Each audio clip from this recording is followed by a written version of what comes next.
আল্লাহ নবী সাল্লাল্লাহু আলাইহি ওয়াসাল্লাম বলেন, লা ঈমানা লিমান লা আমানাতা লা। নবী বলেন, ওই ব্যক্তির ভিতরে ঈমান নাই যার ভিতরে আমানতদারি নাই, যার ভিতরে পরিপূর্ণভাবে আমানতদারি নাই, তার ভিতরে পরিপূর্ণভাবে ঈমানও নাই। এই জন্য প্রত্যেকটি মানুষের পরিপূর্ণভাবে ঈমানদার হতে হলে বিশ্বস্ত হতে হবে, আমানতদার হতে হবে। যেই সমাজের ভিতরে আমানতদারি নাই, ওই সমাজটাকে মানুষের সমাজ বলা যায় না।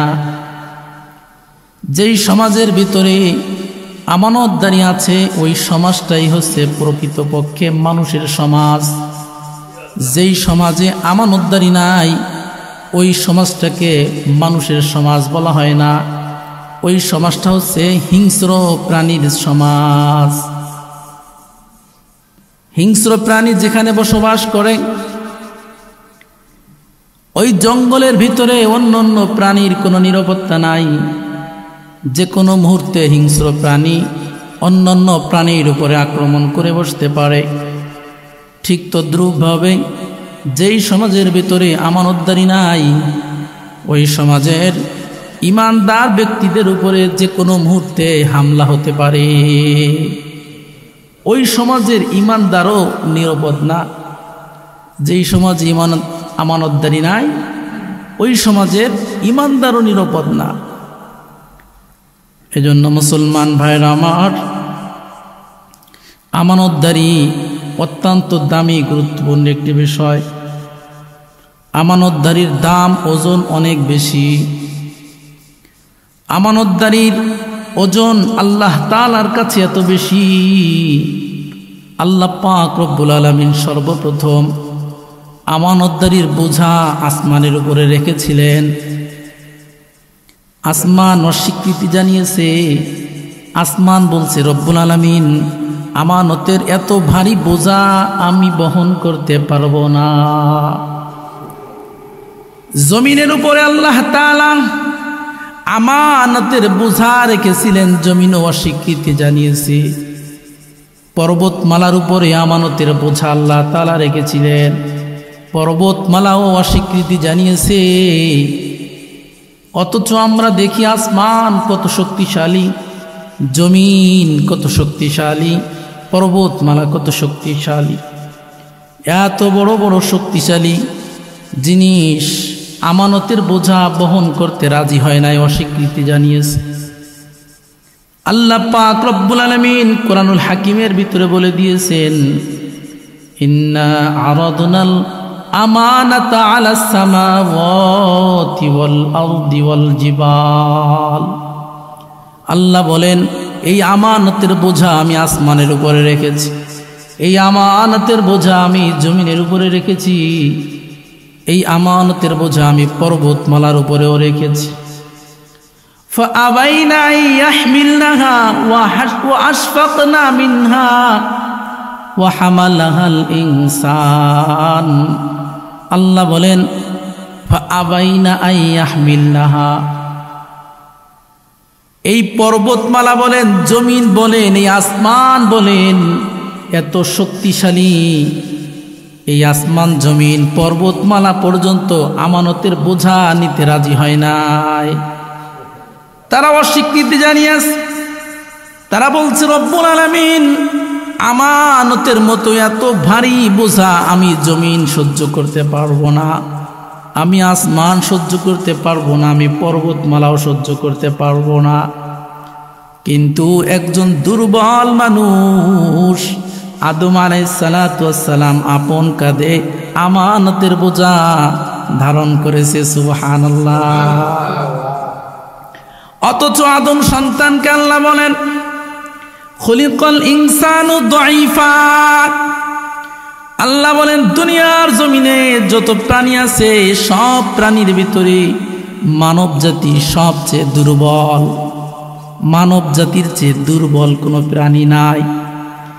এই দুর্বল প্রাণী আদম সন্তান আমাদের পিতা আদম আলাইহিস সালাতু ওয়াস সালাম যখন দেখলেন আমানতের ভিতরে দুনিয়ার শান্তি রয়েছে, পরকালের শান্তি রয়েছে, এই বিষয়টা যখন আদম আলাইহিস সালাতু ওয়াস সালাম দেখতে পেলেন, সঙ্গে সঙ্গে আমানতের বোঝা আদম আলাইহিস সালাতু ওয়াস সালাম আপন কাঁধে তুলে নিলেন। সুবহানাল্লাহ।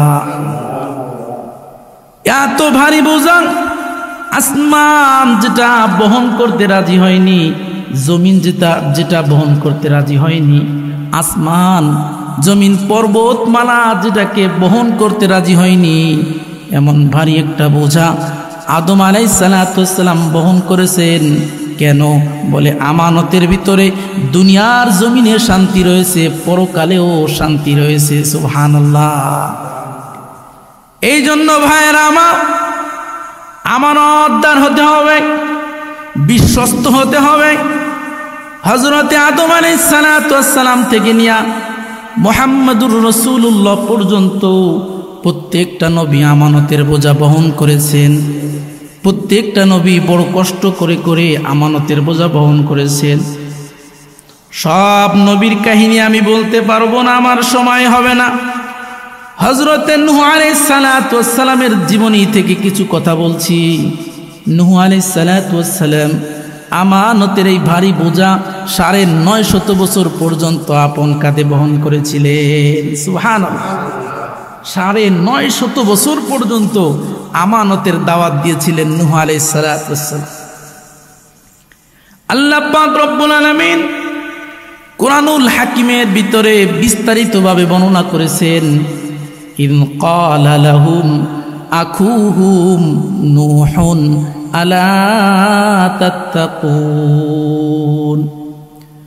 নূহ আলাইহিস সালাতু ওয়াস সালাম আপন সম্প্রদায়কে লক্ষ্য করে বললেন, হে আমার জাতি, হে আমার সম্প্রদায়, তোমরা আল্লাহ তাআলাকে কেন ভয় করো না? আল্লাহ তাআলার প্রতি তোমরা কেন ঈমান আনো না? ইন্নী লাকুম রাসূলুন আমিন। নূহ আলাইহিস সালাতু ওয়াস সালাম বললেন, হে আমার সম্প্রদায়, তোমরা ভালো করে জেনে রেখো, আমি ওই রব্বুল আলামিনের পক্ষ থেকে বিশ্বস্ত একজন রাসূল। সুবহানাল্লাহ। নূহ আলাইহিস সালাতু ওয়াস সালাম ছিলেন বিশ্বস্ত একজন রাসূল। তিনি আপন জাতিকে আমানতের শিক্ষা দিয়েছিলেন, আমানতের তালিম দিয়েছিলেন। তিনি বলেছিলেন, আল্লাহ তাআলাকে ভয় করো এবং আমার অনুসরণ করো। নূহ আলাইহিস সালাতু ওয়াস সালাম আপন সম্প্রদায়কে লক্ষ্য করে বলেছিলেন, হে আমার সম্প্রদায়, আমি আমানতের দায়িত্ব তোমাদের কাঁধে তুলে দিতে চাচ্ছি, আমানতদার তোমাদেরকে বানাইতে চাচ্ছি। এর বিনিময়ে আমি কোনো পারিশ্রমিক চাই না। তোমরা মনে করতে পারো আমি আমার পেটের দায়ে আমানতের দাওয়াত দিচ্ছি, বিষয়টা তা না। আমি তোমাদেরকে যে আমানতের দাওয়াতটা দিচ্ছি, এটা আমার পেটের দায়ে আমি দিচ্ছি না, এটা একমাত্র আল্লাহ তাআলার আদেশেই দিতেছি। ওয়া মা আসআলুকুম আলাইহি মিন আজর। হে আমার জাতি, তোমরা জেনে রেখো, আমি তোমাদেরকে যে আমানতের দাওয়াত দিচ্ছি, আমি তোমাদের কাছে কোনো পারিশ্রমিক চাই না। ইন আজরিয়া ইল্লা আলা রাব্বিল আলামিন। আমার প্রতিদান একমাত্র রব্বুল আলামিনের কাছে। আল্লাহ পাক রব্বুল আলামিন এই নূহ আলাইহিস সালাতু ওয়াস সালামের ব্যাপারে কোরআনুল কারীমের ভিতরে একটা সূরাও নাজিল করেছেন, যেই সূরার নাম হচ্ছে সূরাতুন নূহ। সূরাতুন নূহ এর ভিতরে আরো সুস্পষ্টভাবে বর্ণনা করা হয়েছে। আল্লাহ পাক রব্বুল আলামিন জানিয়ে দিলেন, ইন্না আরসালনা নূহান ইলা কওমিহি আন আনজির কওমাকা মিন ক্বাবলি আন ইয়াতিয়াহুম আযাবুন আলীম। আল্লাহ পাক রব্বুল আলামিন বলে দিলেন, আমি নূহ আলাইহিস সালাতু ওয়াস সালামকে আপন সম্প্রদায়ের কাছে রাসূল হিসেবে পাঠিয়েছি। নূহ আলাইহিস সালাতু ওয়াস সালাম আপন জাতির কাছে যখন প্রেরিত হলেন তখন নূহ আলাইহিস সালাতু ওয়াস সালাম বললেন, ক্বালা ইয়া কওমি ইন্নী লাকুম নাযীরুম মুবিন। হে আমার সম্প্রদায়, আমি আল্লাহ তাআলার পক্ষ থেকে একজন রাসূল হিসেবে তোমাদের কাছে এসেছি, আমি একজন সতর্ককারী হিসেবে তোমাদের কাছে এসেছি। সুতরাং আনি আবুদুল্লাহ ওয়াত্তাকুহু ওয়াতিউন। হে আমার সম্প্রদায়, তোমরা আল্লাহ তাআলার গোলামি করো, আল্লাহ তাআলাকে ভয় করো, এবং আমি আল্লাহ তাআলার রাসূল, এই জন্য আমার অনুসরণ করো। যদি তোমরা আল্লাহ তাআলার গোলামি করো, যদি আল্লাহ তাআলাকে ভয় করো, আমার অনুকরণ যদি করো, ইয়াগফির লাকুম যুনুবাকুম ইয়াগফির লাকুম মিন যুনুবিকুম, আল্লাহ তাআলা তোমাদের জীবনের সব গুনাহগুলো মুছে দিবেন। সুবহানাল্লাহ। এই জন্য মুসলমান ভাইরা আমার, নূহ আলাইহিস সালাতু ওয়াস সালাম আপন সম্প্রদায়কে ৯৫০ বছর পর্যন্ত দ্বীনের দাওয়াত দিয়েছিলেন, কিন্তু নূহ আলাইহিস সালাতু ওয়াস সালামের উম্মতেরা দ্বীনের দাওয়াত গ্রহণ করে নাই। নাউজুবিল্লাহ। হাতে গোনা সামান্য কয়েকজন উম্মত ছিলেন নূহ নবীর। নূহ আলাইহিস সালাতু ওয়াস সালাম আপন উম্মতদেরকে বিভিন্নভাবে বুঝিয়েছিলেন, যার একটা চিত্র আল্লাহ তাআলা কুরআনুল কারীমের ভিতরে তুলে ধরেছেন। আল্লাহ পাক রব্বুল আলামিন বলেন, নূহ আলাইহিস সালাতু ওয়াস সালাম আপন সম্প্রদায়কে যে বয়ানটা করেছিলেন, ওই বয়ানটা হলো, আলাম তারাউ কাইফা খালাকাল্লাহু সাবআ সামাওয়াতিন তিবাকা ওয়া জাআলাল কমারা ফীহিন্না নূরা ওয়া জাআলাশ শামসা সিরাজা। আল্লাহ পাক রব্বুল আলামিন কুরআনুল কারীমের ভিতরে চিত্রটা তুলে ধরেছেন। নূহ আলাইহিস সালাতু ওয়াস সালাম আপন সম্প্রদায়কে লক্ষ্য করে বলেছিলেন, হে আমার সম্প্রদায়, তোমরা কেউ আসমানের দিকে তাকাও না, যে আসমানকে আল্লাহ তাআলা কত সুন্দরভাবে সাজিয়েছেন। আসমানকে আল্লাহ তাআলা ৭টি স্তরে সৃষ্টি করেছেন। ওয়া জাআলাল কমারা ফীহিন্না নূরা, আল্লাহ পাক রব্বুল আলামিন গভীর রজনীতে ওই আসমানের ভিতরে কত সুন্দর সুন্দর চন্দ্রের ব্যবস্থা করে দিয়েছেন, কত সুন্দর সুন্দর তারকারাজির ব্যবস্থা করে দিয়েছেন। এবং দিনের বেলা ওই আসমানের ভিতরে আল্লাহ তাআলা কত সুন্দর একটা সূর্যের ব্যবস্থা করে দিয়েছেন। ওয়াল্লাহু আনবাতাকুম মিনাল আরদি নাবাতা, আল্লাহ পাক রব্বুল আলামিন কুরআনুল কারীমের ভিতরে বলে দিলেন। নূহ আলাইহিস সালাতু ওয়াস সালাম আপন সম্প্রদায়কে বললেন, হে আমার সম্প্রদায়, তোমরা কি দেখো না আল্লাহ তাআলা কত সুন্দর একটা জমিন বানিয়েছেন, এই জমিন থেকে আল্লাহ তাআলা কত সুন্দর সবজি উৎপন্ন করছেন। এই জমিনের ভিতরে তোমাদেরকেও একদিন যেতে হবে, এই জমিন থেকে তোমাদেরকেও একদিন বের করা হবে। এই জন্য এই সব ক্ষমতার মালিক যিনি, তিনি হলেন আমার আল্লাহ। ওই আল্লাহ তাআলার গোলামি তোমাদের করতে হবে। শুধু তাই নয়, নূহ আলাইহিস সালাতু ওয়াস সালাম আরো বললেন, ওয়াল্লাহু জাআলা লাকুমুল আরদা বিসাতা, আল্লাহ পাক রব্বুল আলামিন এই জমিনকে কত সুন্দরভাবে বিছিয়ে দিয়েছেন। লিতাসলুকু মিনহা সুবুলান ফিজাজা, আল্লাহ তাআলা বলেন যাতে করে জমিনের ভিতরে তোমরা প্রশস্ত রাস্তা দিয়া চলাফেরা করতে পারো।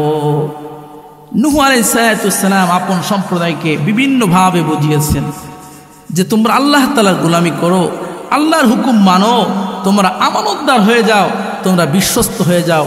কিন্তু দুঃখের বিষয়, ৯৫০ বছর পর্যন্ত দ্বীনের দাওয়াত দিয়েছেন মুসলমানের সংখ্যা হাতে গোনা কয়েকজন। নূহ আলাইহিস সালাতু ওয়াস সালাম আল্লাহ তাআলার কাছে বদদোয়া করলেন, রব্বুল আলামিন, আমি ৯৫০ বছর পর্যন্ত দ্বীনের দাওয়াত দিয়েছি, আমানতের দাওয়াত দিয়েছি, ঈমানের দাওয়াত দিয়েছি, কিন্তু যারা আমার দাওয়াতকে গ্রহণ করে নাই, রব্বুল আলামিন তাদেরকে আপনি দুনিয়ার জমিনে রাখবেন না। ওয়াকালা নূহু রাব্বি লা তাদার আলাল আরদি মিনাল কাফিরিনা দাইয়ারা,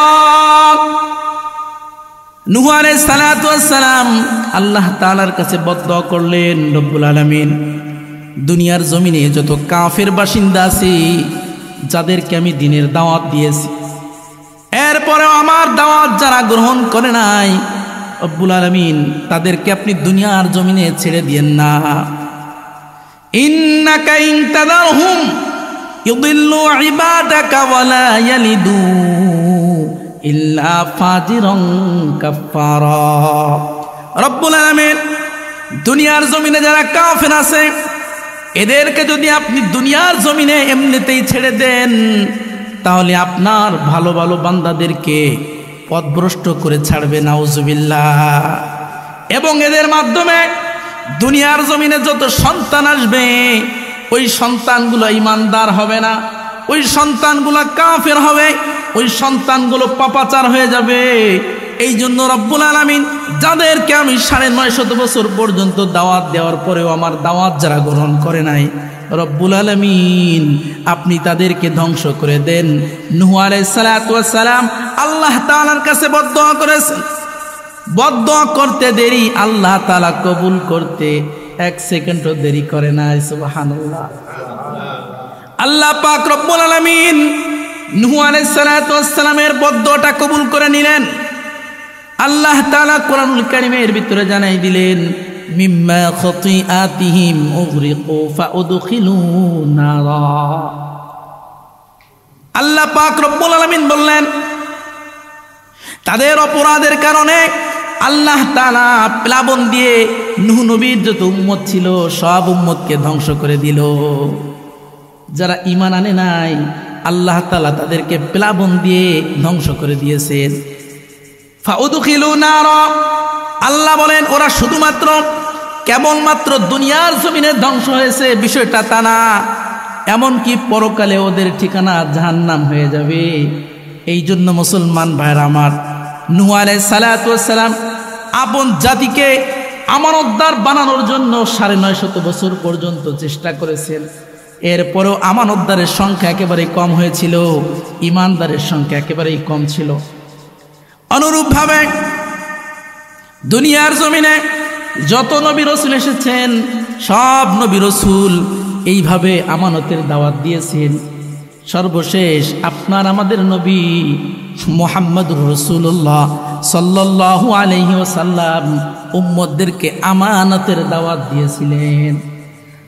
আল্লাহর নবী সাল্লাল্লাহু আলাইহি ওয়াসাল্লাম যখন নবুয়তি লাভ করলেন, নবুয়তি লাভ করার সঙ্গে সঙ্গে আল্লাহ পাক রব্বুল আলামিন মুহাম্মদুর রাসূলুল্লাহ সাল্লাল্লাহু আলাইহি ওয়াসাল্লামকে আদেশ করলেন, ওয়া আনজির আশীরাতাকাল আকরাবিন।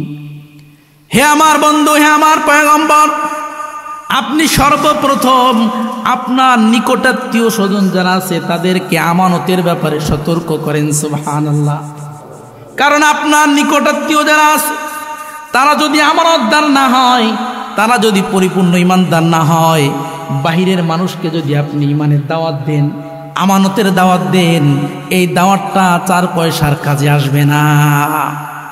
এই জন্য আল্লাহর নবী সাল্লাল্লাহু আলাইহি ওয়াসাল্লাম নবুয়ত পাওয়ার সঙ্গে সঙ্গে আপন জাতিকে ঈমানের দাওয়াত দিলেন, আমানতের দাওয়াত দিলেন। আল্লাহর নবী মুহাম্মদুর রাসূলুল্লাহ সাল্লাল্লাহু আলাইহি ওয়াসাল্লাম আরবের ভিতরে প্রসিদ্ধ একটি পাহাড় ছিল, বর্তমানও পাহাড়টি আছে, যার নাম হচ্ছে সফা। এই সফা পাহাড়ের ভিতরে আল্লাহর নবী গমন করলেন। সফা পাহাড়ে যে আল্লাহর নবী সকালবেলা সম্প্রদায়ের সব ব্যক্তিকে ডাকলেন। সরকার দু আলম মুহাম্মদুর রাসূলুল্লাহ বললেন, ইয়া সবাহ, ইয়া সবাহ, শুভ সকাল, শুভ সকাল বলে আল্লাহর নবী সফা পাহাড়ে যখন চিৎকার করছিলেন, আল্লাহর নবীর কণ্ঠের আওয়াজ শুনে আরবের সব মানুষ নবীর কাছে জমা হয়ে গিয়েছিল। তখন আল্লাহর নবী সাল্লাল্লাহু আলাইহি ওয়াসাল্লাম আপন সম্প্রদায়কে লক্ষ্য করে বলেছিলেন, হে আমার জাতি, আমি তোমাদেরকে একটা প্রশ্ন করতে চাই। আমার প্রশ্ন হলো, আমি যদি তোমাদেরকে সংবাদ দেই, আমি যদি তোমাদেরকে বলি এই পাহাড়ের পিছনে একটা শত্রু বাহিনী আছে, এই শত্রু বাহিনীটা তোমাদেরকে সকালে অথবা সন্ধ্যায় আক্রমণ করতে পারে, তাহলে কি তোমরা আমার কথা বিশ্বাস করবা? হযরতে মুহাম্মদুর রাসূলুল্লাহ বললেন, হে আমার সম্প্রদায়, লাউ আখবারতুকুম, যদি আমি তোমাদেরকে বলি, আন্নাল আদুওয়া ইউসাব্বিহুকুম আও ইউমাসসিকুম, একটি শত্রু বাহিনী এই পাহাড়ের পিছনে আছে, এই শত্রু বাহিনীটা সকালে অথবা সন্ধ্যায় যে কোনো মুহূর্তে তোমাদের উপর আক্রমণ করতে পারে, এ কথা যদি আমি বলি, তাহলে আমা কুনতুম তুসাদ্দিকুনি, তাহলে কি তোমরা আমার কথা বিশ্বাস করবা? গোত্রের সমস্ত মানুষ এক কণ্ঠে আওয়াজ দিল, ক্বালু বালা, অবশ্যই তোমার কথা আমরা শুনবো। আল্লাহর নবী জিজ্ঞাসা করলেন, তোমরা কেন আমার কথা বিশ্বাস করবা? তোমরা তো শত্রু বাহিনীকে দেখো নাই, তাহলে আমি যদি বলি এই পাহাড়ের পিছনে শত্রু বাহিনী আছে, তোমাদের উপর আক্রমণ করতে পারে, আমার কথা তোমরা কেন বিশ্বাস করবা? তখন তারা বলেছিল, মা জাররাবনা আলাইকা ইল্লা হাক্কা, হে মুহাম্মদ, তোমার ব্যাপারে আমাদের জানা আছে, তোমার জবান দিয়ে জীবনে কখনো মিথ্যা কথা বলো নাই, তোমার জবান থেকে কখনো মিথ্যা কথা যেহেতু বের হয় নাই, এই জন্য যদি তুমি বলো যে এই পাহাড়ের পেছনে শত্রু বাহিনী আছে, তোমাদের উপর আক্রমণ করতে পারে, এ কথা আমরা 100% বিশ্বাস করে নিব, কারণ তোমার জবান থেকে আমরা কোনোদিনও মিথ্যা কথা শুনি নাই। সুবহানাল্লাহ। আল্লাহর নবী সাল্লাল্লাহু আলাইহি সাল্লাম একটু আশ্বস্ত হলেন যে গোত্রের লোকেরা আমাকে বিশ্বাস করে, তাহলে এবার দ্বীনের দাওয়াত দেওয়া যায়। মুহাম্মদুর রাসূলুল্লাহ সাল্লাল্লাহু আলাইহি সাল্লাম বললেন, হে আমার সম্প্রদায়, যেহেতু তোমরা আমাকে বিশ্বাস করো, যেহেতু তোমরা আমাকে বিশ্বস্ত মনে করো, আমানতদার মনে করো, সুতরাং আমি তোমাদেরকে একটা কথা বলবো। কথাটা হলো, ইন্নী লাকুম রাসূলুন আমিন, আমি তোমাদের কাছে বিশ্বস্ত একজন রাসূল হিসেবে এসেছি। নাযীরুন বাইনা ইয়াদাই আযাবিন শাদীদ, কঠিন আযাবের ব্যাপারে তোমাদেরকে সতর্ক করছি। এই দুনিয়াটা আসল না, এই দুনিয়ার পরে পরকাল আছে, ওই পরকালে কঠিন শাস্তির সম্মুখীন হতে হবে। আমি পরকালের শাস্তির ব্যাপারে তোমাদেরকে সতর্ক করছি, এই জন্য তোমরা ইমানদার হয়ে যাও, তোমরা আমার প্রতি ঈমান আনো, তোমরা আমানতদার হয়ে যাও, তোমরা বিশ্বস্ত হয়ে যাও, তোমরা মুমিন হয়ে যাও। আল্লাহর নবী ভাবে আপন সম্প্রদায়কে বুঝাইলেন। এমনকি আল্লাহর নবী সাল্লাল্লাহু আলাইহি সাল্লাম গোটা আরবের ভিতরে যতগুলো শাখা ছিল, প্রত্যেকটি শাখার নাম ধরে ধরে আল্লাহর নবী তাদেরকে ডেকেছেন। আল্লাহর নবী বলেছেন, ইয়া মাশারা কুরাইশিন আনকিদু আনফুসাকুম মিনান নার, হে কুরাইশ সম্প্রদায়, তোমরা নিজেদেরকে জাহান্নামের আগুন থেকে বাঁচাও। এরপরে নবী আলাইহিস সালাতু ওয়াস সালাম বললেন, ইয়া বনি হাশেম আনকিদু আনফুসাকুম মিনান নার, হে বনি হাশেম, তোমরাও নিজেদেরকে জাহান্নামের আগুন থেকে বাঁচাও। ইয়া বনি আব্দে মানাফ আনকিজু আনফুসাকুম মিনান নার, হে বনি আব্দে মানাফ, তোমরাও নিজেদেরকে জাহান্নামের আগুন থেকে বাঁচাও।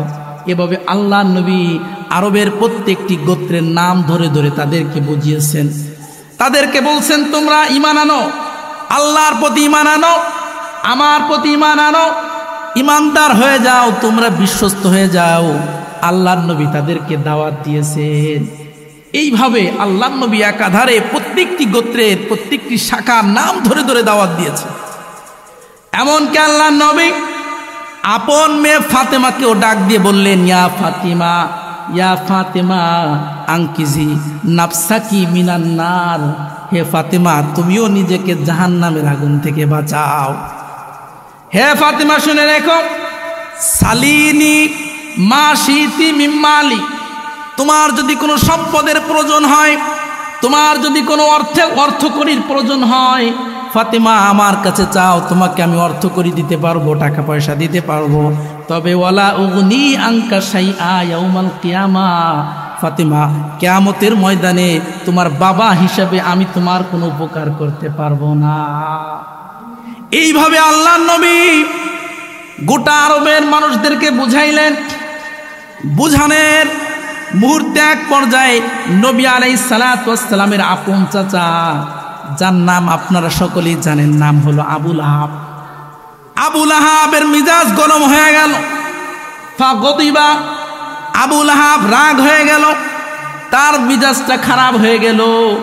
আবু লাহাব দাঁড়িয়ে বলল, ইয়া মুহাম্মদ তাব্বান লাকা আলিহাদা জামাতানা, হে মুহাম্মদ তোমার জন্য ধ্বংস, তুমি কি পরকালের বয়ান দেওয়ার জন্য আমাদেরকে জমা করেছো? তুমি কি এই পাহাড়ের কাছে আমাদেরকে একত্রিত করেছো পরকালের বয়ান শোনানোর জন্য? আমরা তোমার জবান থেকে পরকালের বয়ান শুনতে চাই না। তুমি বিশ্বস্ত মানুষ, তুমি আমাদের ভাতিজা, তোমাকে বড় ভালোবাসি, তোমাকে সম্মানও করি, স্নেহ করি, সব ঠিক আছে, তবে পরকালের বয়ান আমরা শুনতে রাজি না। আবু লাহাব আল্লাহর নবী সাল্লাল্লাহু আলাইহি ওয়াসাল্লামকে লক্ষ্য করে বললেন, তাব্বান লাকা ইয়া মুহাম্মদ, হে মুহাম্মদ তোমার জন্য ধ্বংস। নাউজুবিল্লাহ বলেন। আল্লাহ পাক রব্বুল আলামিনের সহ্য হলো না। আল্লাহ তাআলার সঙ্গে সঙ্গে আবু লাহাবের বিরুদ্ধে কোরআনুল কারীমের একটা সূরা নাজিল করে দিলেন। ওই সূরার নাম হলো সূরাতুল লাহাব। আবু লাহাবের নামে আল্লাহ তাআলা সূরা নাজিল করে দিলেন। আল্লাহ তাআলা বলে দিলেন, তাব্বাত ইয়াদা আবি লাহাব, আবু লাহাবের দুই হাত ধ্বংস হয়ে যাক। তাব্বাত ইয়াদা আবি লাহাব ওয়া তাব্বা মা আগনা আনহু মালুহু ওয়া মা কাসাব। আল্লাহ তাআলা বলে দিলেন, আবু লাহাবের দুই হাত ধ্বংস হোক, আবু লাহাবের গোটা জীবন ধ্বংস হোক। আবু লাহাবের সম্পদ ওই দিন কোনো কাজে আসে নাই, তার ক্ষমতা তার বাহাদুরি কোনো কাজে আসে নাই, কিয়ামতের ময়দানেও কাজে আসবে না। আবু লাহাব জনগণকে বলতো, ইযা কানা মা ইয়াকুলু ইবনু আখি হাক্কা, আমার ভাতিজা পরকালের যে আযাবের কথা বলে, এই পরকালের আযাব যদি সঠিক হয়, আমি তো বিশ্বাস করি পরকালের আযাব সঠিক না, এরপরেও যদি সঠিক হয়, কে বলতেছে? আবু লাহাব বলে। আবু লাহাব বলে, পরকালের আযাব আছে এটা আমি মানি না। আমার ভাতিজা সে যে বয়ান করে পরকালের ভিতরে শাস্তি আছে, আযাব আছে, এটা তো আমি মানি না। যদিও হয়ে যায়, যদি বাস্তব হয়, তাহলে আফতাদি নাফসি ইয়াউমাল কিয়ামাতি মিনাল আযাবি বিমালি ওয়া ওয়ালাদি। মুহাম্মদ সাল্লাল্লাহু আলাইহি ওয়াসাল্লাম যে আযাবের কথা বলে, ওই আযাবের কথা তো আমি মানি না। যদি কিয়ামতের ময়দানে বাস্তবেই আমি আযাবের সম্মুখীন হয়ে যাই, তাহলে আমার কোনো টেনশন নাই। কেন তোমার কেন টেনশন নাই? আবু লাহাব বলতো, আমি কিয়ামতের ময়দানে আমার সম্পদ দিয়া, আমার সন্তান সন্ততির ক্ষমতা দিয়া কিয়ামতের ময়দানে মুক্তি পেয়ে যাব। নাউজুবিল্লাহ। আবু লাহাব বাহাদুরি করে বলতো, আমার টাকা পয়সার অভাব নাই, আমার সম্পদের অভাব নাই, আমার ক্ষমতার অভাব নাই, কিয়ামতের ময়দানে আমার ক্ষমতার বলে, আমার টাকা পয়সার বলে, আমার সন্তান সন্ততির বলে কিয়ামতের ময়দানে আমি মুক্তি পেয়ে যাব। নাউজুবিল্লাহ। আল্লাহ তাআলা বলে দিলেন, ইয়াউমা লা ইয়ানফাউ মালু ওয়ালা বানুন। আল্লাহ বলেন, আবু লাহাব না না, কাজ হবে না। তোমার দুনিয়ার জমিনে ক্ষমতা থাকতে পারে, টাকা পয়সা তোমার দুনিয়ার জমিনে থাকতে পারে, কিন্তু কিয়ামতের ময়দানে তোমার সম্পদ কাজে আসবে না, তোমার অর্থ করি কিছুই কিয়ামতের ময়দানে কাজে আসবে না। তাহলে আল্লাহর নবী সাল্লাল্লাহু আলাইহি ওয়াসাল্লাম এই আমানতের দাওয়াত দেওয়ার জন্য কত কষ্ট করেছিল।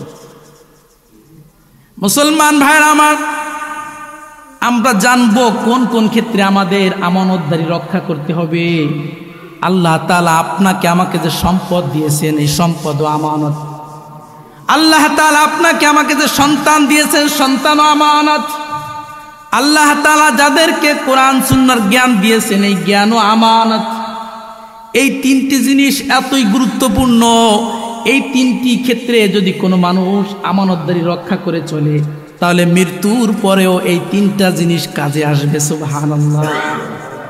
তাহলে সম্পদ, এটাও সম্পদ, এটা আল্লাহ তাআলা আমাদেরকে দিয়েছেন আমানত স্বরূপ। সন্তান আল্লাহ তাআলা দিয়েছেন আমানত স্বরূপ, এলেমও দিয়েছেন আল্লাহ তাআলা আমানত স্বরূপ। এই এলেমের সঙ্গে সন্তান এবং সম্পদের সঙ্গে যদি আমরা সঠিক ব্যবহার করি, যদি আমরা আমানত ঠিক রাখি, তাহলে মৃত্যুর পরেও এই তিনটা জিনিস আমাদের কাজে আসবে। আল্লাহর নবী সাল্লাল্লাহু আলাইহি ওয়াসাল্লাম জানিয়ে দিলেন, ইযা মাতাল ইনসান ইনকাতা আনহু আমালুহু ইল্লা মিন সালাস। আল্লাহর নবী বলেন, যখন কোনো মানুষ মারা যায় তার নেক আমলের সমস্ত দরজা বন্ধ হয়ে যায়। একটা মানুষ যখন মারা যায় তার নেক আমলের কোনো দরজা বাকি থাকে না, তবে তিনটা দরজা বাকি থাকে। আল্লাহর নবী সাল্লাল্লাহু আলাইহি সাল্লাম বললেন, সাদাকাতিন জারিয়াতিন, দুনিয়ার জমিনে যদি কেউ সম্পদকে আমানত হিসেবে ব্যবহার করে, দুনিয়ার জমিনে যদি কেউ মনে করে থাকে সম্পদ আল্লাহ আমাকে দিয়েছেন, আমানত স্বরূপ দিয়েছে, সন্তানের হক যদি, সম্পদের হক যদি কোনো ব্যক্তি দুনিয়ার জমিনে আদায় করে, তাহলে কিয়ামতের ময়দানেও এই সম্পদ কাজে আসবে। এমনকি মৃত্যুর পরে কবরও এই সম্পদ কাজে আসবে। এই সম্পদের যদি সঠিক ব্যবহার করে, সম্পদের যদি যাকাত আদায় করে থাকে, সম্পদ যদি আল্লাহর রাস্তায় দান সদকা করে থাকে, আল্লাহর নবী বলেন মৃত্যুবরণের পরে এই সম্পদ ওই ব্যক্তির কাজে আসবে। সুবহানাল্লাহ। অনুরূপভাবে আল্লাহ তাআলা যাদেরকে কোরআন সুন্নাহর ইলম দিয়েছেন, জ্ঞান দিয়েছেন, যদি কোনো ব্যক্তি কোরআন সুন্নাহর জ্ঞানকে যদি আমানত মনে করে যে আল্লাহ তাআলা আমাকে জ্ঞান দিয়েছেন, এটা আমানত, সঠিক ব্যবহার যদি করে, ইলম অনুযায়ী যদি আমল করে, তাহলে এই ইলমে দ্বীন শিক্ষা গ্রহণ করা এটাও মৃত্যুর পরে উপকারে আসবে। এই জন্য আল্লাহর নবী বললেন, আও ইলমিন ইনতাফাউ বিহি, যদি কোনো মানুষ মারা যায়, মারা যাওয়ার পরে যদি ইলমে দ্বীন শিক্ষা গ্রহণ করে ছাত্রদেরকে ইলমে দ্বীন শিক্ষা দিয়ে যায়, তাহলে মৃত্যুর পরে ইলমে দ্বীন তার কাজে আসবে। আও ওয়ালাদিন সালিহিন, যদি কোনো ব্যক্তি চিন্তা করে আল্লাহ তাআলা আমাকে সন্তান দিয়েছেন, এই সন্তান আমার জন্য আমানত, এই মনে করে যদি কেউ সন্তানের হক ঠিক মতন আদায় করে, আল্লাহর নবী বলেন এই লোকটা যখন মারা যাবে, এই সন্তান যখন বাবার কবরের পাশে যে দোয়া করবে, আল্লাহ তাআলা এই সন্তানের দোয়া সঙ্গে সঙ্গে কবুল করে নেবেন। সুবহানাল্লাহ। এই জন্য মুসলমান ভাইরা আমার, আল্লাহ তাআলা আপনাকে আমাকে যে সম্পদ দিয়েছেন, সম্পদ আমানত। আল্লাহ তাআলা আপনাকে আমাকে যে সন্তান দিয়েছেন, সন্তান আমানত। আল্লাহ তাআলা যাদেরকে ইলম দিয়েছেন, যাদেরকে বুঝ দিয়েছেন, জ্ঞান দিয়েছেন, এই ইলমটাও কিন্তু আমানত। অনুরূপভাবে আমরা দুইজন ব্যক্তি পরস্পরে যখন কথা বলি, আমাদের মাঝে যে গোপনীয় কথা থাকে, এই গোপনীয় কথাও কিন্তু আমানত। অনেক সময় দেখবেন অনেক মানুষ অনেককে ভালোবেসে একান্ত গোপনীয় কথা বলে, এই গোপনীয় কথাগুলো আমানত। এই গোপনীয় কথা অন্য কারো কাছে বলা যাবে না। আল্লাহর নবী সাল্লাল্লাহু আলাইহি ওয়াসাল্লাম হাদিসের ভিতরে সুস্পষ্টভাবে বর্ণনা দিয়ে গেছেন। আন আব্দুল্লাহ ইবনে জাবির রাদিয়াল্লাহু তাআলা আনহু আন্নাহু ক্বাল, আল্লাহর নবীর সাহাবী আব্দুল্লাহ ইবনে জাবির রাদিয়াল্লাহু তাআলা আনহু থেকে বর্ণিত হাদিস। আল্লাহর নবী সাল্লাল্লাহু আলাইহি ওয়াসাল্লাম বলেন, ইযা হাদ্দাসার রাজুলু বিল হাদিস সুম্মা ইলতাফাতা ফাহিয়া আমানা। আল্লাহর নবী বলেন, দুই ব্যক্তি যদি গোপনে কথা বলে, কথা বলার এক পর্যায়ে যিনি কথা বলতেছেন তিনি যদি ডানে বামে তাকায়, তাহলে বুঝতে হবে এই কথাটা আমানত। অনেক সময় দেখবেন একজনে অপরজনের কাছে গোপনীয় কথা বলছে আর ডানে বামে তাকায়, কেউ শুনতেছে কিনা, তাকায় কিনা। আল্লাহর নবী বলেন, এই লোকটা যে ডানে বামে তাকাইলো, এই জন্য তাকাইলো কথা যেন অন্য কেউ না শুনে। তাহলে যদি কোনো ব্যক্তি আপনাকে গোপনে স্পেশালভাবে কিছু কথা বলে, এই কথা কারো কাছে প্রকাশ করা যাবে না, এই কথা আমানত। অনুরূপভাবে আপনি যদি কোনো মুসলমানের দোষ আপনি জানেন, আপনার জানা থাকে অমুক মুসলমানের ভিতরে এই দোষটা আছে, এই জানার পরেও যদি এই দোষটা আপনি প্রকাশ না করেন, তাহলে আল্লাহ তাআলাও আপনার দোষকে গোপন করে রাখবে। সুবহানাল্লাহ। আল্লাহর নবী সাল্লাল্লাহু আলাইহি সাল্লাম বলেন, মান সাতারা মুসলিমান সাতারাল্লাহু আলাইহি ফিদ দুনিয়া ওয়াল আখিরাহ। দুনিয়ার জমিনে যদি কোনো মুসলমান কোনো মুসলমানের দোষ জেনেও গোপন করে রাখে, আল্লাহ তাআলা ওই ব্যক্তির দোষ দুনিয়ার জমিনেও গোপন করে রাখবেন, কিয়ামতের ময়দানেও তার দোষ গোপন থাকবে। সুবহানাল্লাহ। অনেক সময় স্বামী স্ত্রীর মাঝে, স্পেশাল কিছু কথা থাকে, যেই কথা অন্যান্য মানুষের জন্য শোনার অধিকার থাকে না। এই জাতীয় কথা স্বামী এবং স্ত্রী অন্য কারো কাছে প্রকাশ করতে পারবে না। অনেক সময় দেখা যায় স্বামী স্ত্রীর মাঝে যখন দ্বন্দ্ব বেঁধে যায়, স্বামী স্ত্রীর দোষ বলে, স্ত্রী স্বামীর দোষ বলে, এটা কখনো বলা যাবে না। আল্লাহর নবী সাল্লাল্লাহু আলাইহি ওয়াসাল্লাম বলেন, ইন্না মিন আশাররিন নাস ইনদাল্লাহি ইয়াউমাল কিয়ামাতি মানজিলা, কিয়ামতের ময়দানে ওই ব্যক্তি আল্লাহর কাছে সবচেয়ে নিকৃষ্ট ব্যক্তি হবে। সাহাবায়ে কেরাম বললেন, ইয়া রাসূলুল্লাহ, কোন ব্যক্তি? আল্লাহর নবী বললেন, আর রাজুলু ইউফজি ইলা ইমরাতিহি ওয়া তুফজি ইলাইহি, যেই স্বামী এবং স্ত্রী পরস্পরে গোপনীয় ভাবে কথা বলল, সুম্মা ইয়ানশুরু সিররাহা, এরপরে স্বামী স্ত্রীর মধ্যকার গোপনীয় কথা একে অপরের কাছে প্রকাশ করে দিল, এই ব্যক্তি কিয়ামতের ময়দানে সবচেয়ে বেশি নিকৃষ্ট ব্যক্তি হিসাবে আল্লাহর কাছে গণ্য হবে। এই জন্য মুসলমান ভাইয়েরা আমার, স্বামী স্ত্রীর মাঝে স্পেশাল যে কথাগুলো আছে, গোপনীয় যে কথা আছে, এটা কখনো কারো কাছে প্রকাশ করা যাবে না, এটাও আমানত। অনুরূপভাবে অসংখ্য অগণিত কথা আছে, যেই কথাগুলা আমরা যদি মানুষের কাছে প্রকাশ করি তাহলে ঝামেলার সৃষ্টি হয়ে যেতে পারে। এই জাতীয় কথা কখনো প্রকাশ করা যাবে না। তবে কয়েকটি ক্ষেত্র আছে, যেমন কন্যা দেখার ক্ষেত্রে, পাত্র দেখার ক্ষেত্রে যদি কোনো ব্যক্তি আপনার কাছে তথ্য জিজ্ঞাসা করে, অমুকের মেয়েটা কেমন, অমুকের ছেলেটা কেমন, এই ক্ষেত্রে আপনার জন্য বাস্তবতা তুলে ধরতে হবে। বাস্তব যা আছে তাই বলতে হবে, ভালো মন্দ কিছুই বলা যাবে না, বাস্তবে যা আছে তাই বলতে হবে। কারণ আপনার এই কথার ভিত্তিতে বিবাহ শাদী হতে পারে, সারাটা জীবন যত ঝগড়া ফাসাদ সৃষ্টি হবে আপনার কারণে হবে। এই জন্য সাবধান। যদি কোনো ব্যক্তি আপনার কাছে জিজ্ঞাসা করে কারো ছেলের ব্যাপারে, কারো মেয়ের ব্যাপারে, এই ক্ষেত্রে আপনি গোপন করবেন না কিছুই, আপনি যা জানেন বাস্তব কথা বলবেন। এর একটা প্রমাণ আমি আপনাদেরকে হাদিস থেকে দিচ্ছি। একজন মহিলা আল্লাহর নবীর কাছে হাজির, ইয়া রাসূলুল্লাহ, ইয়া হাবিবাল্লাহ, আপনার দুইজন সাহাবী আমাকে বিয়ে করতে চেয়েছে, বিয়ের প্রস্তাব দিয়েছে। একজনের নাম হচ্ছে আবুল জাহাম, আর একজনের নাম হচ্ছে মুআবিয়া। ইয়া রাসূলুল্লাহ, ইয়া হাবিবাল্লাহ, আমি এই দুই ব্যক্তির ভিতরে কার সঙ্গে বিবাহ বসবো? আল্লাহর নবী সাল্লাল্লাহু আলাইহি সাল্লাম বললেন, এই দুই সাহাবীর কারো সঙ্গে তুমি বিয়ে বসবা না, কারণ এই দুই সাহাবীর ভিতরে ঝামেলা আছে। আল্লাহর নবী কিন্তু স্পষ্টভাবে বলে দিলেন। আল্লাহর নবী বললেন, আম্মা আবুল জাহাম ফালা ইয়াদাউ আসাহু ওয়া নাতিকিহি, আবু জাহাম তার একটু রাগ বেশি, শাসনের লাঠি কাঁধ থেকে কখনো নিচে রাখে না। শাসনের লাঠি 24টা ঘন্টা কাঁধের ভিতরে ঝুলানো থাকে, 24টা ঘন্টা তুমি শাসনের ভিতরে থাকবা। তুমি একটা মেয়ে মানুষ, তুমি তার সংসার করতে পারবা না। বাস্তবতা নবী বলে দিলেন। ইয়া রাসূলুল্লাহ, ইয়া হাবিবাল্লাহ, তাহলে আপনার সাহাবী মুআবিয়ার সঙ্গে আমি বিয়ে বসতে চাই। আল্লাহর নবী বললেন, ওয়াম্মা মুআবিয়া ফাসআলুকুন, মুআবিয়া নিঃস্ব, তার কোনো সম্পদ নাই, লা মাল লাহু, তার কোনো অর্থ করি নাই, তার টাকা পয়সা নাই, তুমি তার ঘরে থাকতে পারবা না, 2 দিন পরে এমনি পালিয়ে চলে আসবা। আল্লাহর নবী স্পষ্ট হয়ে বলে দিন। মহিলা বললেন, ইয়া রাসূলুল্লাহ, ইয়া হাবিবাল্লাহ, তাহলে আমার কপালে কি কোনো বিবাহ নাই, আমি কি বিয়ে করতে পারবো না? আল্লাহর নবী বললেন, ফাঙ্কিহি উসামা ইবনে যায়েদিন, তুমি উসামা ইবনে যায়েদকে বিয়ে করে নাও। মহিলা বললেন, ইয়া রাসূলুল্লাহ, ইয়া হাবিবাল্লাহ, এই উসামা ইবনে যায়েদ সেও আমাকে বিয়ে করতে চেয়েছিল, সে প্রস্তাব দিয়েছে, তার প্রস্তাবে আমি রাজি হই না ইয়া রাসূলুল্লাহ।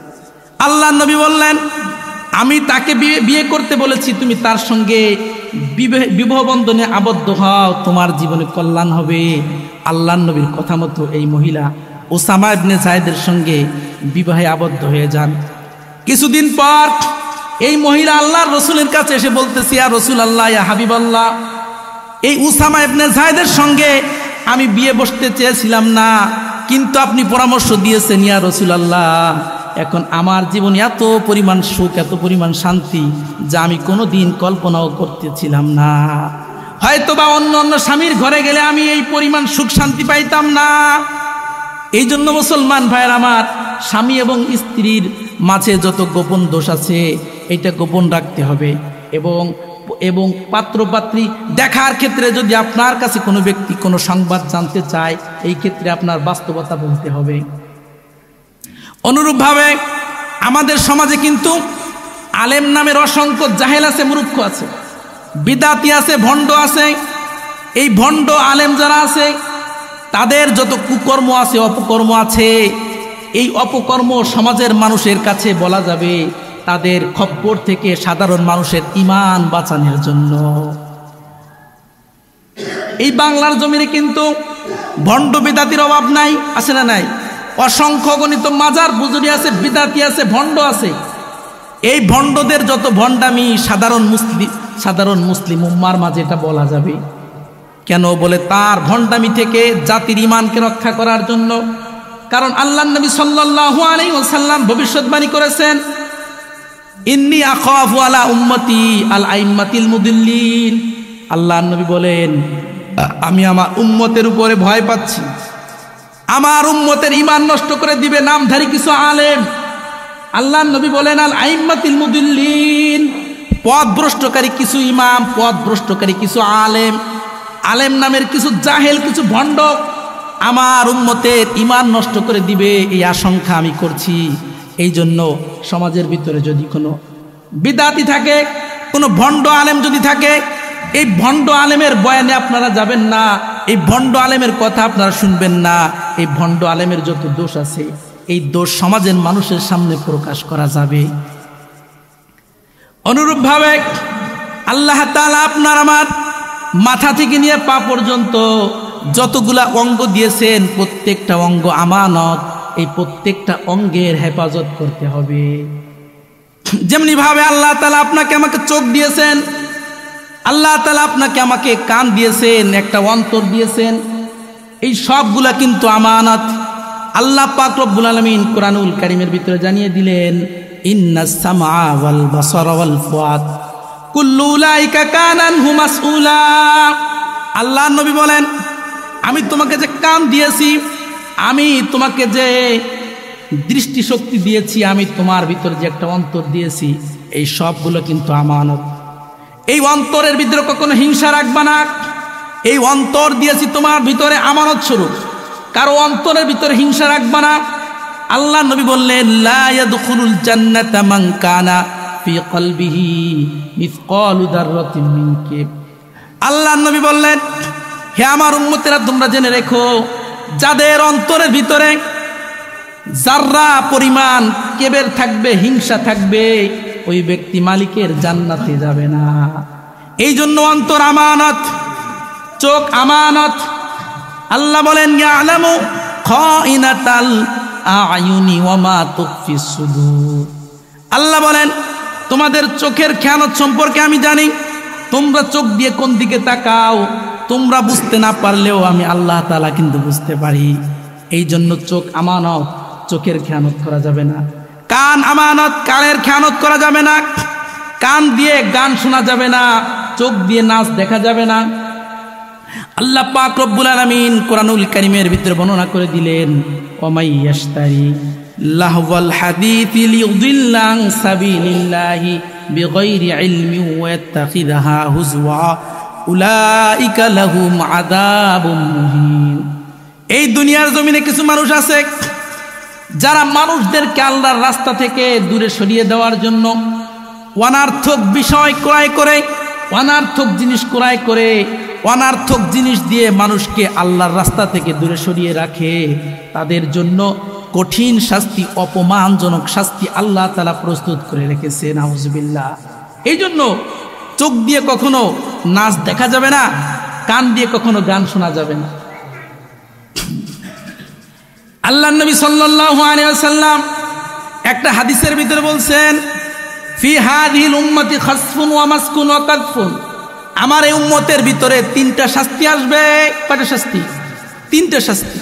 এক নাম্বার, আল্লাহর নবী বললেন, আমার এই উম্মতকে ভূমিকম্প দিয়ে তাদেরকে ধ্বংস করে দেওয়া হবে। দ্বিতীয় নাম্বার, তাদের চেহারা বিকৃত করে দেওয়া হবে। তিন নাম্বার, আল্লাহর নবী বললেন, তাদেরকে শিলা বৃষ্টি দিয়ে, পাথরের বৃষ্টি দিয়ে ধ্বংস করে দেওয়া হবে। তিনটা শাস্তি এই উম্মতের উপরে আসবে। ফাকাল রাজুলুম মিনাল মুসলিমিন, একজন মুসলমান বললেন, ইয়া রাসূলুল্লাহ, ইয়া হাবিবাল্লাহ, মাতা যাক, এই সময়টা কখন? অর্থাৎ এই উম্মতকে কখন ভূমিকম্প দিয়ে ধ্বংস করা হবে, কখন এই উম্মতের চেহারা বিকৃত করে দেওয়া হবে, কখন এই উম্মতকে শিলাবৃষ্টি দিয়ে ধ্বংস করে দেওয়া হবে, পাথরের বৃষ্টি দিয়ে উম্মতকে কখন ধ্বংস করে দেওয়া হবে? আল্লাহর নবী বললেন, ইদা যহারাতিল কায়নাত ওয়াল মাআজিব, সমাজের ভিতরে যখন গায়িকাদের আত্মপ্রকাশ ঘটবে। আমাদের সমাজে গায়িকা আছে না, নায়িকা আছে না? আল্লাহর নবী বললেন, যেই সমাজের ভিতরে গায়িকাদের আবির্ভাব হবে, নায়িকাদের আবির্ভাব হবে, যেই সমাজের ভিতরে বাদ্যযন্ত্র প্রকাশ পাবে, ওই সমাজের ভিতরে আল্লাহর নবী বললেন এই তিনটে শাস্তি আসবে। অশুরিবাতিল খমর, যেই সমাজের ভিতরে ওপেনে মদ পান করা হবে, যেই দেশের ভিতরে মদের বৈধতা দেওয়া হবে, আল্লাহর নবী বললেন ওই দেশের ভিতরে এই তিনটা শাস্তি চলে আসবে। এই জন্য মুসলমান ভাইয়ের আমার, আল্লাহ তাআলা আপনাকে আমাকে যত অঙ্গ প্রত্যঙ্গ দিয়েছে প্রত্যেকটা কিন্তু আমানত, আমানতের খেয়ানত করা যাবে না। অনুরূপভাবে আল্লাহ পাক রব্বুল আলামিনের প্রত্যেকটা আদেশ, প্রত্যেকটা নিষেধ, এটাও আমানত। নবী আলাইহিস সালাতু ওয়াস সালামের প্রত্যেকটা আদেশ আমানত, প্রত্যেকটা নিষেধ আমানত। এই আমানতের খেয়ানত করা যাবে না। অনুরূপভাবে আমরা সমাজের ভিতরে যারা বিভিন্ন কোম্পানির অধীনে অথবা বিভিন্ন প্রতিষ্ঠানের অধীনে যে চাকরি করি, এই চাকরিটাও কিন্তু আমানত। বিভিন্ন শর্ত দিয়ে আমরা বিভিন্ন কোম্পানির অধীনে চাকরিতে জয়েন করি, পরবর্তীতে যদি আমরা আমাদের দায়িত্ব ঠিক মতনভাবে পালন না করি তাহলে খেয়ানত হয়ে যাবে। আল্লাহ পাক রব্বুল আলামিন বললেন, ইন্নাল্লাহা ইয়া'মুরুকুম আন তুআদ্দুল আমানাতি ইলা আহলিহা। আল্লাহ তাআলা বললেন, হে ঈমানদারগণ, তোমরা হকদারদের কাছে তাদের আমানত বুঝে দাও। তুমি তার সঙ্গে যে চুক্তিবদ্ধ হয়েছো সেই চুক্তি পরিপূর্ণভাবে করো, তোমার দায়িত্বটা পরিপূর্ণভাবে আদায় করো। ওয়া ইযা হাকামতুম বাইনান নাস আন তাহকুমু বিল আদল। আল্লাহ পাক রব্বুল আলামিন বললেন, যখন মানুষের মাঝে বিচার আচার করবে তখন ইনসাফের সঙ্গে, ন্যায় নিষ্ঠার সঙ্গে তাদের বিচার করবে। ইনসাফের সঙ্গে বিচার করা এটাও কিন্তু আমানত। বিচারের ক্ষেত্রে খেয়ানত করা, কারো থেকে কিছু টাকা নিয়ে বিচার ঘুরিয়ে ফেলা, এটাও কিন্তু আমানতের খেয়ানত। কাজী আবু ইউসুফ রহমাতুল্লাহ আলাইহির একটা ঘটনা আপনাদের বলছি। কাজী আবু ইউসুফ রহমাতুল্লাহ আলাইহি খলিফা মামুন আর রশিদের জামানায় তিনি প্রধান বিচারপতি ছিলেন। ইন্তেকালের সময় যখন হয়ে যায়, কাজী আবু ইউসুফ রহমাতুল্লাহ আলাইহি পেরেশান হয়ে গেছে। জিজ্ঞাসা করা হলো, ইমাম সাহেব আপনি কেন পেরেশান হয়ে গেছেন? কাজী আবু ইউসুফ রহমাতুল্লাহ আলাইহি বলতেছেন, আমার জীবনে সারা জীবন ইনসাফের সঙ্গে বিচার করেছি। আমার জানা মতে আমি ইনসাফ ছাড়া কোনো বিচার করি নাই। তবে একদিনের বিচারের ব্যাপারে আমার বড় সন্দেহ হয়। যেই বিচারটা আমি খলিফা মামুন আর রশিদের বিচার করেছিলাম, একদিন এক খ্রিস্টান আমার কাছে এসে বলেছিল খলিফা মামুন আর রশিদ নাকি তার জমিন আত্মসাৎ করে খায়। তখন আমি খলিফা হারুন আর রশিদের কাছে জিজ্ঞাসা করেছিলাম, আপনি কি বাস্তবে খ্রিস্টানের জমিন আপনি জোর করে খান কিনা? তখন খলিফা মামুন আর রশিদ বলেছিলেন, না, আমি জোর করে তার সম্পত্তি খাই না। খ্রিস্টানকে বলা হয়েছিল, খ্রিস্টান তাহলে তোমার কি প্রমাণ আছে, তোমার কি দলিল আছে, তুমি দলিল নিয়ে আসো। কিন্তু খ্রিস্টান কোনো দলিল আনতে পারে নাই। তখন আমি খলিফা মামুন আর রশিদকে বলেছিলাম, আপনার জমিন যে এইটা আপনি কসম করেন, আল্লাহর নামে যদি কসম করতে পারেন তাহলে বুঝবো এই জমিন আপনার। তখন খলিফা মামুন আর রশিদ আল্লাহর নামে কসম করেছিলেন। আমি সঙ্গে সঙ্গে খলিফা মামুন আর রশিদের পক্ষে ফয়সালা দিয়েছি। উপস্থিত জনতা জিজ্ঞাসা করলেন, ইমাম সাহেব বিচার তো সঠিক হয়েছে, তো চিন্তার কি আছে? বিচার তো সঠিকই হয়েছে, চিন্তার কি আছে? আপনি কেন চিন্তা করেন? তখন কাজী আবু ইউসুফ রহমাতুল্লাহ আলাইহি বলেছিলেন, বিচার সঠিক হয়েছে এটা তো আমিও জানি, কিন্তু আমার চিন্তার কারণ হলো ওই দিন খ্রিস্টান আসামিদের কাতারে দাঁড়িয়েছিল, কিন্তু খলিফা মামুন আর রশিদ তিনি তো রাষ্ট্রপ্রধান, তাকে তো আমি ওই আসামিদের কাতারে দাঁড় করাইতে পারি নাই। আমার লজ্জা লেগেছিল, এই জন্য আমার অন্তরের ভিতরে বড় ভয় লাগে কাল কিয়ামতের ময়দানে যদি আল্লাহ বলে ওই খলিফা হারুন আর রশিদ কেন তুমি আসামিদের কাতারে দাঁড় করাও নাই? বিচার কিন্তু সঠিক হয়েছে, কিন্তু আসামিদের কাতারে কেন দাঁড় করান নাই? এই চিন্তায় তিনি চিন্তিত হয়ে গেছে। এই জন্য মুসলমান ভাইরা আমার, বিচার আচারের ক্ষেত্রে ইনসাফ রক্ষা করতে হবে। অনুরূপভাবে আমাদের প্রত্যেকটা দায়িত্ব পালনের ক্ষেত্রে আমাদের ইনসাফ রক্ষা করতে হবে। আমরা বিভিন্ন পদে মানুষ যে নিয়োগ দেই, এই নিয়োগ দেওয়ার ক্ষেত্রে যোগ্য ব্যক্তিকে নিয়োগ দিতে হবে। অযোগ্য ব্যক্তিকে নিয়োগ দেওয়া এটাও কিন্তু আমানতের খেয়ানত। আল্লাহর নবীর সাহাবী আবু যর গিফারী রাদিয়াল্লাহু তাআলা আনহু অনেক বড় একজন সাহাবী, যার নাম আপনারা অনেকেই শুনেছেন, যার ভিতরে আমানতদারির কোনো কমতি ছিল না। এই আবু যর গিফারী আল্লাহর নবীর কাছে এসে বলছে, ইয়া রাসূলুল্লাহ, ইয়া হাবিবাল্লাহ, আপনি আমাকে গভর্নর বানিয়ে দেন। আল্লাহর নবী আবু যর গিফারীকে বললেন, ইয়া আবা যর ইন্নাকা যায়ীফ, হে আবু যর, তুমি তো দুর্বল মানুষ, তুমি অনেক আমানতদার মানুষ, এটা আমি বিশ্বাস করি। তুমি আমার বড় সাহাবী তাও ঠিক আছে, কিন্তু তুমি তো দুর্বল। ওয়া ইন্নাহা আমানা, আর গভর্নরের দায়িত্ব পালন করা কিন্তু বড় আমানতের বিষয়। এই আমানত তোমার পক্ষে রক্ষা করা সম্ভব না। অথচ দেখেন কত বড় সাহাবী। এরপর আল্লাহর নবী বললেন, আবু যর, তুমি জেনে রেখো এই গভর্নরের বিষয়টা এমন, ওয়া ইন্নাহা নাদামাতুন ওয়া খিজয়ুন ইয়াউমাল কিয়ামাহ, দুনিয়ার জমিনে যারা গভর্নর হবে, কিয়ামতের ময়দানে তারা লাঞ্ছনার শিকার হবে, তারা অপমানের শিকার হবে। ইল্লা মান আখাযা বিহক্কিহা, তবে জেনে রেখো সঠিকভাবে যেই ব্যক্তি গভর্নরের দায়িত্ব পালন করবে, ওই ব্যক্তির কিন্তু কিয়ামতের ময়দানে অপমানিত হতে হবে না, ওই ব্যক্তির কিন্তু কিয়ামতের ময়দানে লাঞ্ছিত হতে হবে না। এবার চিন্তা করে দেখেন, আল্লাহর নবী এত বড় সাহাবীকে তাই গভর্নর নিযুক্ত করেন না। আল্লাহর নবী সাল্লাল্লাহু আলাইহি ওয়াসাল্লাম একদিন বয়ান করতেছিলেন, এমন সময় এক লোক এসে বলছে, ইয়া রাসূলুল্লাহ, মাতা সা, কিয়ামত কখন হবে? আল্লাহর নবী বললেন, কিয়ামত কখন হবে? ইদা দুইয়াতিল আমানাতু ফান্তাজিরিস সা, যখন দেখবা আমানতের খেয়ানত শুরু হতে যাচ্ছে, যখন দেখবা সমাজের ভিতরে আমানতের খেয়ানত হচ্ছে, তখন থেকে মনে করবা কিয়ামত সংগঠিত হয়ে যাবে। ওই লোকটা বললেন, ইয়া রাসূলুল্লাহ, ওয়া কাইফা ইদাতুহা, আমার এই আমানতের খেয়ানত আবার কেমনে হবে? আল্লাহর নবী বললেন, ইদা বুসিদাল আমরু ইলা গায়রি আহলি ফান্তাজিরিস সা, যখন দেখবা যোগ্য আসনে অযোগ্য ব্যক্তিকে বসানো হয়েছে, যখন দেখবা যোগ্য আসনে অযোগ্য ব্যক্তিকে বসানো হয়েছে, তখন বুঝবা আমানতের খেয়ানত শুরু হয়েছে। আর আমানতের খেয়ানত যখনই শুরু হবে, তখন থেকে কিয়ামত শুরু হয়ে যাবে। এই জন্য মুসলমান ভাইয়ের আমার, যোগ্য ব্যক্তিকে যোগ্য স্থানে রাখা, এটা হলো আমানত। এই জন্য আল্লাহ তাআলা বলেন, ওয়াল্লাযীনা হুম লিআমানাতিহিম ওয়া আহদিহিম রাউন, দুনিয়ার জমিনে যারা আমানত রক্ষা করতে পারে, যারা ওয়াদা রক্ষা করতে পারে, তাদেরকে তোমরা বিভিন্ন প্রশাসনিক কাজে তাদেরকে নিয়োগ দাও। যাদের ভিতরে আমানতদারি নাই, তাদেরকে কখনো তোমরা প্রশাসনিক কাজে কখনো নিয়োগ দিবা না। এই জন্য আল্লাহর নবীর কাছে নাজরান থেকে কিছু লোক এসে বলছিল, ইয়া রাসূলুল্লাহ, আপনার কাছে নাকি অনেক বিশ্বস্ত মানুষ আছে, আপনি আমাদেরকে একজন বিশ্বস্ত মানুষ দেন, তাকে আমরা আমাদের গভর্নর বানাবো। আল্লাহর নবী সাল্লাল্লাহু আলাইহি ওয়াসাল্লাম আবু উবাইদা রাদিয়াল্লাহু তাআলা আনহুকে বললেন, আবু উবাইদা, যাও তুমি এই লোকদের সঙ্গে যাও, তুমি আজ থেকে নাজরানের গভর্নর। সুবহানাল্লাহ। আল্লাহর নবী বলে দিলেন, হাযা আমিনুল লিহাদিল উম্মাহ, আমার এই উম্মতের ভিতরে আবু উবাইদার চেয়ে বড় আমানতদার কোনো মানুষ নাই। এই সনদ আল্লাহর নবী আবু উবাইদার ব্যাপারে দিয়েছেন। এই আবু উবাইদা রাদিয়াল্লাহু তাআলা আনহু কত বড় আমানতদার ছিলেন! ওমরে ফারুক রাদিয়াল্লাহু তাআলা আনহু শাসন আমলে সিরিয়ার গভর্নর ছিলেন এই আবু উবাইদা রাদিয়াল্লাহু তাআলা আনহু। ওমরে ফারুক রাদিয়াল্লাহু তাআলা আনহু ছিলেন রাষ্ট্রপ্রধান।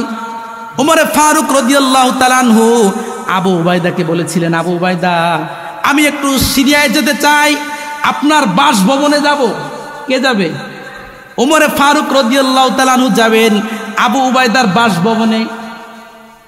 আবু উবাইদা রাদিয়াল্লাহু তাআলা আনহু বললেন, খলিফাতুল মুসলিমিন, আপনার মতন এত বড় ব্যক্তি আমার বাসভবনে না আসলেই আমি খুশি হই। কিন্তু ওমরে ফারুক রাদিয়াল্লাহু তাআলা আনহু বারবার যখন পিড়াপিড়ি করলেন, না, আমি অবশ্যই আপনার বাসভবন দেখব। আপনি একজন গভর্নর মানুষ, আপনার বাসভবনটা কেমন আমার তো অবশ্যই দেখতে মন চায়, আমি একটু আপনার বাসভবনটা দেখব। আবু উবাইদা রাদিয়াল্লাহু তাআলা আনহু ওমরে ফারুক রাদিয়াল্লাহু তাআলা আনহুকে নিয়ে একটা মরুভূমি দিয়ে হাঁটতেছেন, হাঁটতে হাঁটতে বিশাল বড় একটা জঙ্গলের ভিতরে ঢুকে গেলেন। জঙ্গলের ভিতরে ঢুকে দেখতেছেন জঙ্গলের ভিতরে একটা ঝুপড়ির ভিতরে খেজুরের পাতা দিয়ে তৈরি ছোট্ট একটা ঘর। যেই ঘরের ভিতরে একটা জায়নামাজ বিছানো, পাশে একটা গিলাস এবং পাশে একটা পাত্র। আবু উবাইদা রাদিয়াল্লাহু তাআলা বললেন, আমিরুল মুমিনিন, আপনি গভর্নরের বাসভবন দেখতে এসেছেন। এইটাই হচ্ছে গভর্নরের বাসভবন। সুবহানাল্লাহ, এইটাই গভর্নরের বাসভবন। আমিরুল মুমিনিন জেনে রাখেন, এই জায়নামাজটায় আমি সারা রাত নামাজ পড়ি এবং আমার পাশে যে গিলাস আছে এই গিলাস দিয়ে আমি পানি পান করি এবং আমার পাশে যে একটা পাত্র আছে, আমিরুল মুমিনিন, আমি সব সময় রুটি বানানোর সময় পাই না, আমি একসঙ্গে অনেকগুলা রুটি সংগ্রহ করি। রুটিগুলা যখন শুকিয়ে যায় এই রুটিগুলা পানির ভিতরে ভিজিয়ে ভিজিয়ে খাই। রাষ্ট্রীয় কাজে ব্যস্ত থাকার কারণে আমিরুল মুমিনিন আমি বাড়ি বানানোর সময় পাই না। সুবহানাল্লাহ, রাষ্ট্রীয় কাজে ব্যস্ত থাকার কারণে দায়িত্ব পালনের ক্ষেত্রে তিনি বাড়ি বানানোর সময় পান নাই। এইটা ছিল সাহাবা একরামের আদর্শ। আর আমাদের আদর্শটা কোথায় গেল? আমাদের এই সমাজের সাধারণ এমপি মন্ত্রী হলে তার বাড়ির অভাব নাই, তার গাড়ির অভাব নাই, তার ক্ষমতার অভাব নাই। অথচ সাহাবা একরাম তারাও তো ক্ষমতাশীল ছিলেন, তারাও তো এমপি মন্ত্রী ছিলেন, তারাও তো খলিফাতুল মুসলিমিন ছিলেন, তারাও তো রাষ্ট্রপ্রধান ছিলেন। তাদের আদর্শ কি ছিল? তাদের ভিতরে কি পরিমাণ আমানতদারি ছিল এবং আমাদের ভিতরে কি পরিমাণ আমানতদারি, আকাশ পাতাল ব্যবধান। আল্লাহ পাক রব্বুল আলামিন আমাদের সকলকে পরিপূর্ণভাবে আমানতদার হয়ে নবী আলাইহিস সালাতু ওয়াস সালামের আদর্শ ভিতরে ধারণ করে জান্নাতি হওয়ার তৌফিক দান করেন।